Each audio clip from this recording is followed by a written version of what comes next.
filed to question the legitimacy of the decision of less than one half of members of parliament taking a decision to approve E-Levy at second reading following our walkout and at third reading, which is required.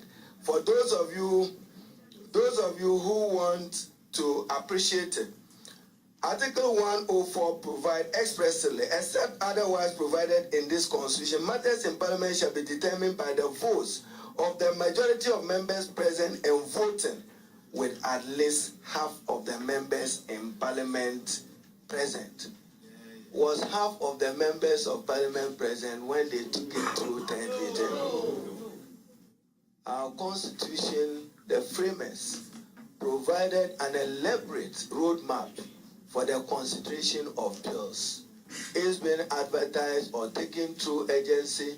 It's been accompanied by an explanatory memorandum, but it's been subjected to a debate on its principles. And for the record, the minority at committee did not support E-Levy. It took the chairman of the committee a custom vote for us to lose to that custom vote at the level of committee. The Constitution provides that a bill be subjected to third reading. The supposed E-Levy bill was subjected to a third reading with less than one half of the members of parliament present and voting. A charade as I have described it. So we are very convinced that there is no E-Levy and is working on nothing, because we are keeping the videos and the recordings as we left. And you don't expect to build something on nothing and expect it to stand. We simply, as I have said, when they were told that the ruling of the Supreme Court was an absurdity, many of you didn't appreciate it. Now you do. It means that you needed at least 138 for decision, any decision, whether on amendment, whether on third reading, or during consideration stage, that the Constitution so elaborately provides for. So we didn't want to be associated with it. But at the level of the principle, we shared with the Ghanaian people our objection and rejection of E-Levy. We stand same at the same level. So those of you who want to go further, even to the Supreme Court ruling, and still have some lingering doubts, even as we prepare to challenge the matter in the Supreme Court, a judicial determination have been made on Article 104 of the Constitution, clear cut. Anything to the contrary is a sin to Article 104, the 1992 Constitution, and the ruling of the Supreme Court of Ghana. Remember, when they walked out on a procedural motion of 137, claiming a minister had been asked to stay out from the voice vote, or claiming the Honorable Asidin Ketia was present somewhere, their intention was what we have also now intended. Their intention was that they said that we're 137.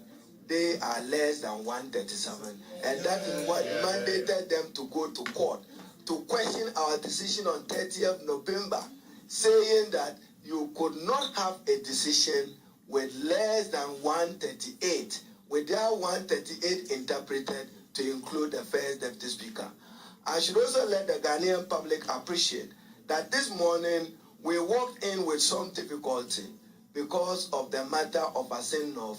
He was essentially in court, and therefore as a minority at that material point in time we were 136 pending whatever decision the Supreme Court and the other courts would have taken to guide our position.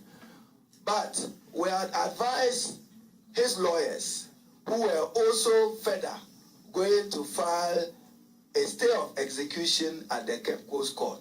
We're still waiting for signals from the lawyers to know where we are, so that we're not in contempt of Parliament, or he was not in contempt of Parliament, following what the last decision was.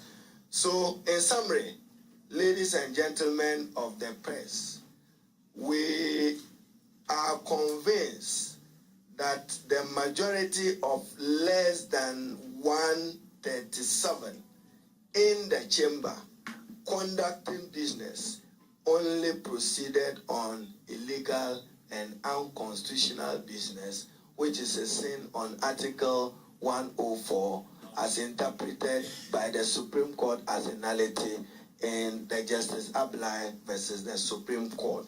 We call it a charade. We are convinced about it. The Justice Abdullahi versus Attorney General. And as I've said, there is a judicial determination on what constitutes a voting quorum.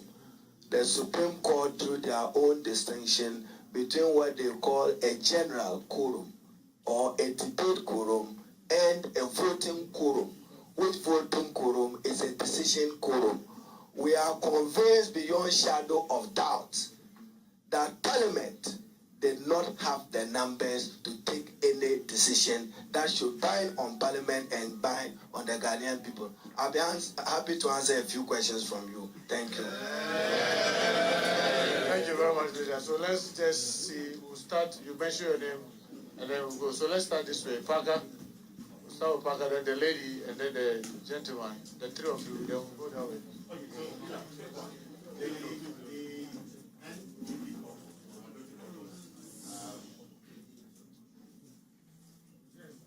So the majority of us says there's no issue of foreign because at the time the speaker put that question, even though you, the leader, had left, some of your members were still in the chamber. So you can be counted as being part of the members in the chamber. Everyone, proceed your question. So when they went to amendment and consideration and third reading, our members were present. That's no issue. We have served notice that we're not going to take part. Third reading were not there. Consideration were not there. Procedural motion were not there. Those were all decisions. And colleagues, again, let me take you down to Justice Ablai and the Supreme Court ruling. And for those of you who still have doubt, the gentleman, here was the Supreme Court. This question appears to stem from the fact that pursuant to Article 102, the general quorum of Parliament, which I referred to, is determined without counting the person presiding. But as previously explained, this general quorum provision is not the provision that governs quorum for the purpose of voting in Parliament. And distinguished ladies and gentlemen of the media and my colleagues, hear this. Hear this. Hear the Supreme Court. It said,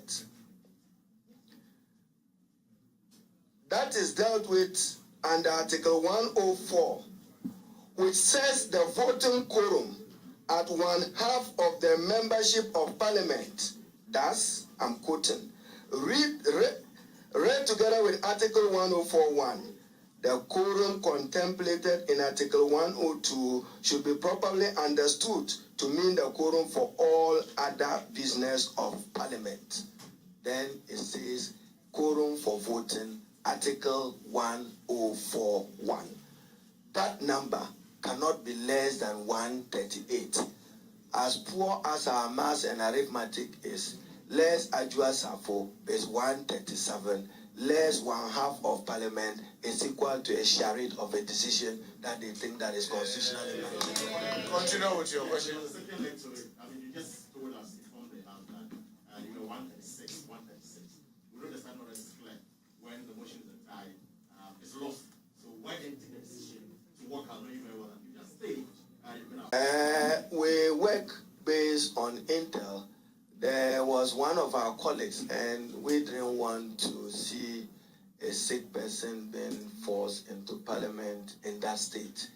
There was somebody in an ambulance that is sensitive to his medical condition and insensitive to medical advice. Walk away with a victory of 137, 136, given that the honorable member for Asinov was now returning from court, and we didn't know how early he would arrive to be able to boost our numbers.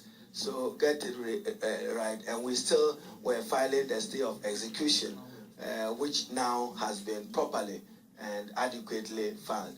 Therefore, the investor community would be interested in holding this government accountable They said that I indicated that our country is tottering at the precipice of arrest, the depreciation of the dollar.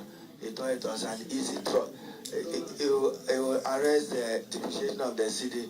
He thought it was an easy walk, just stopping Toronto between Wulugu and Samulugu. Then he could arrest the depreciation of.